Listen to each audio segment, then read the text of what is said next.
Ya munyina che ya wakwa Badom TV Badwam dwumade so na ya fofie da ye nuanom enkremofo nti no wo musa afade no ni musa de tie ne de nanso se de tie bia na kakra wom momfa mesa me moache me moakwaba edo Badom TV Badwam dwumade na na ya hyase ye de nwom ajeje wa baba no de to so eye kase nsem ne do so ne yetodwa wo mu bi ya wo betini ya woni pa bi seka ma ne wato na nanom nsie do ye de honsem no ebebro na fe yakọ Tema General Hospital nipa won ma free mu a wada mo kire wache afini akiri ni no o ma ye ne se wo mo ka wonyina bomasie won eno ne nsem bi na no pay mede bro sa Adom TV Badwam kase wo sham live on Facebook/Adom TV Extra Go TV 119 DSTV 280 uko YouTube search Adom TV 2 bidin de afia amankwa tamaklo na menkra modin Fidels afa ni de mu yentie se de nsem ni kire mu ankasa etie yachiri enipa enum ewodenchira na ni nyina ne sa ba mu afi ni wonya mfie du enwotwe nipa bia wo ne sekan amene wato na nanom nsie do ewodenchira toklu ya eno woga south mensim won kramantam Adom TV kase edebe nkwala na mo aba nenu omu chese omu ayen nkwala boni na nyama bebre tumisi ewodenchira kromu ha ama bebre fise bia de nkwala na enye enso enye de nchafo eye nkrofo bi no mo aba ha ebi na wa be tratra ha wo mu wo kwa obuso mo kwa ye ni bebe omu free e na omu sese edin wa ha na omu chi emse ye bi wo ekro bi wa ye fre ho tokolo na si ye na asim na nkwala no etokwa si wo ho ya wo bi sikan ama ni pe na ewu ya ko bi se nkwala bi se ni mu se ba mu no mu free o omu ku bibia den ho ye de nim ene anope ya chi nipa 5 aba so mu dosu nti ni dodo anya nipa 5 na ye nkrafo ye nya igbefo me nya mi ganyoji mi ni wodancha school no ko obabi ene is a peace land ene waka mo ko ba school e bi pole nche e kan no mo so wo no e bi ase ye ku ntoko ni nyama wa nti ye nya ntoko kufuo obadancha peace land nti misra aban no ontu no ni so ha because it says your police station was your police station was Monica. BBC or Bush crowd for police were almost car new cars you also full boy new car was spark cry in Jisu. Until slab boy said danger police station on falling into a non pump patrolling young pecker being blown and no never boy, Mr. Moore. Tema General Hospital penny force a free nay aircray one more any pebia bibinti Wamato na nanomo ensia do abusua ma ye be afe ene fenie no wo mo ankasa efa wontumi so na waka wo nyina bom no wasie won ensem egu nkrata so medical director wo hospital ho Dr. Richard Anthony edit today Enkrata Tema General Hospital edi ababetu dwa no wo mo ekira emu bebre ene wo mo kire bese afenie ye wo mobusuafo emefaye senti odi obi bia na busuani eda Tema General Hospital se Adaroma omra yaresabia ho emefa wemu no enkonkonkosie kyerese oyesa anka eboyi wi a na wotwe miensa echi wonmo antehwe emfre busuafo yi wa ayaresabia no environmental unit ene Tema Metropolitan Assembly ebeka bomu a obeye mass barrier ama sa nipa nyina sankrate Dr. Richard Anthony medical director enensa ehyasie Frankatuni de mind this yamanyoko ya John Dramani Mahama wodi ato ejanom nyina nim so wonya wasede se ejanom enura sede de ejanmo eda ena okopie mu won wankasa na story Assemblies of God a Ringway Gospel Center no de Sansemi etuja. We as fathers must take responsibility for our families. And so it might not be as rosy as it has been. We're in times of economic crisis, things are difficult. And so while we pray that God should turn the fortunes of our nation around, let us in our own small way continue to do the things that will make us able to be responsible for our families. And so on this Father's Day, I wish all fathers, again, responsible fathers, I wish you well. Those who are not very responsible, I pray that God will touch your hearts and make you responsible to be able to look after your families. Nekasa yemu no asan so atu ema for se ema wono montena fa ko emfa won sa enhye won demre fam ne mum na bribia won hwe ne mu kwan se wono mu kununum ebe bibia ma wono ne mum wono mo nso mfiri won pemu na won moa wono mu kununum se be obetumi ahwefie. And for our women, I pray that God would help you to be true and proper partners to us. Because they say a man and a woman shall leave their father and mother and cleave together and become one flesh. And so you would help us to be responsible fathers. You two don't sit every day. Nam chop Montisia. What they chop money not to table. So you two do something and support the man.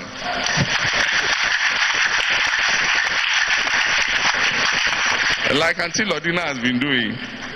Sometimes when things are not too good, I go and say, hey, Adom my few. As soon as I say, oh, Adom my few, I miss you. They say, Jama Ope Bibi. Adom TV, Badwam Kasiana Uguso Shono na Deputy Chief Imam ya wa Fomantamu ya Alhaji Mohammed Ahmed Inus. Wadeto amanyofo nyine ni mnitichi wona wosu na fo North Abatom Pisiaso. Eye voter registration na ekoso no srani die mu awon ma no enya asumdwe. Registration.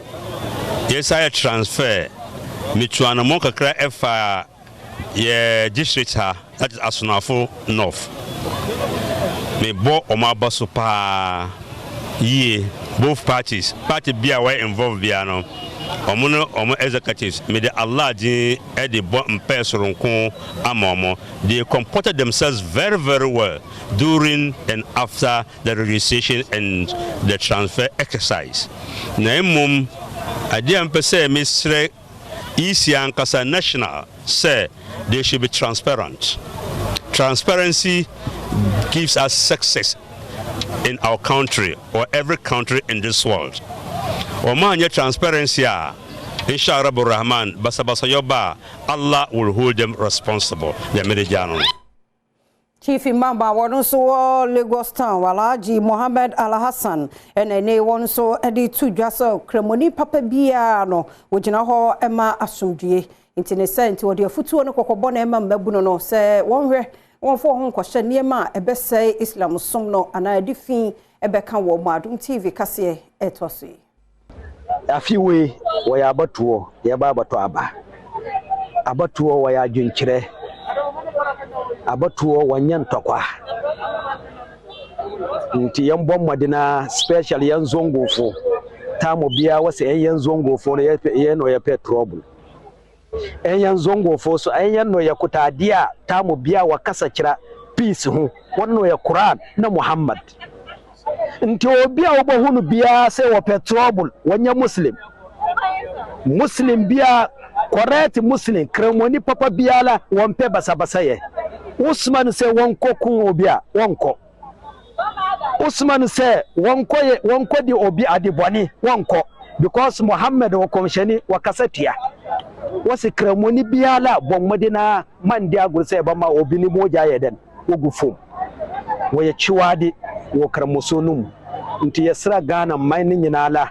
special awon journalist awon so wonsho wananu kaseyi muno betima boa ama sungia bagana lawyer Isaac Buama age 9 pp amanyuko ni dinimu apre efia kwasiminti memra shebedwa akunya no okodwumadi na se obra na muslimifo ebon paye soronko amomen na wono so ede nsem sei etuaso ina de ya bibechia on na mada wona se oda we ya che bibia yenya yebusia akor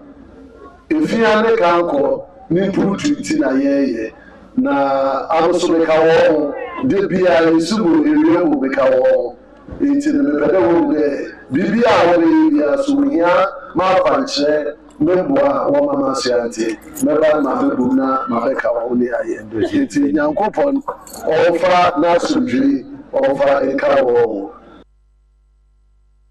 Abaywa bia wo je ne ntetiye e wo dwaso Senior High Technical School akoso je Buaten ene wodi adestre fa Adom TV so na ato obi enim nani eje so obeye civil engineer nanso sika no wo he oye abayu a wabene pa any West Africa examination certificate no senior high school 2023 no wo yi A1s nkoa nanso sika ni ho nti wontimento aso na desre atudwa sai adehia mu ano na nani so ade hunu ne botaye no onu ho.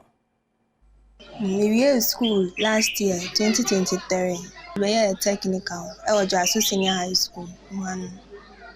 inti a maybe a mitifi a minti school ne say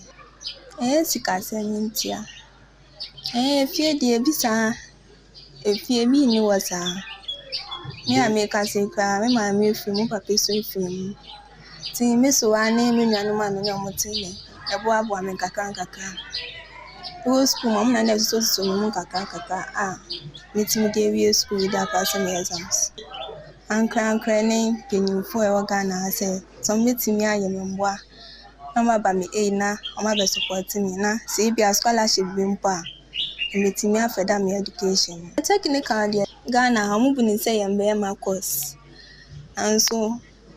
me dey man fan say yembe ma course in say course ni dey obi a oba betimi aye be ma betimi aye you was saying me was say what a man can do a woman can do better. Ismaila Crenstel and a headmistress of that Jasu Senior High Technical School was Santia Chim South and no, or did you just say Brane Ray, it was school no my dear pa, and so a ya said Winnie Sika, a bit to me a manatuana this year so. Modern bar or bow and social moi.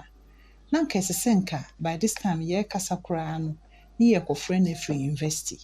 but untumin starte university, intimesre. Say, Obi biara obetimi aboa ma bofrey say a scholarship ana say bia philanthropist bi obetimi esu akwadan mu enipa bebre wakwadan mu a say yetumi boa na NDC parliamentary candidate war garu ya Dr. Thomas Anaba ene wo de mathematical set 1211 akwa garu district education directorate ho se mofra wo ba betre 2024 BCE en so hwe no wonye na onfankoye won so hwe Adom TV etwase. As you know, we cannot learn for them, but at least the material support we can give to them. So we decided to procure 1,211 math sets with 1,205 long rulers to come and present to the Director of Education for onward submission to every candidate in the Garu constituency so that they can write their exams without challenge. Time left, they should take their studies very seriously. They should go to the exams rooms without thinking of any exam malpractice, because that will lead them being sacked from the exams hall. And I also urge that parents and relatives should allow the students to concentrate in their studies these days so that they can come out with flying colors and make Garu proud. That is the advice I have for them. And may the good Lord bless them in their exams. District Director of Education Ewo Garu enso eje achedie ema mofrei woda na se omo a wo boa eye school foi. So I want to use the opportunity to also say that students, as they get this, to also do well, make very good use of it, but use it for the purpose for which it was meant, to ensure that they come with flying colors, so that sooner than later, as we are exiting the scene, they would be taking up the mantle of leadership. And we expect the best from them, that perhaps in their own time, they'll be able to support those who are also coming after them much more than you have given them today. I want to pray, good Lord, bless your activities, your desires, as you move about, realize.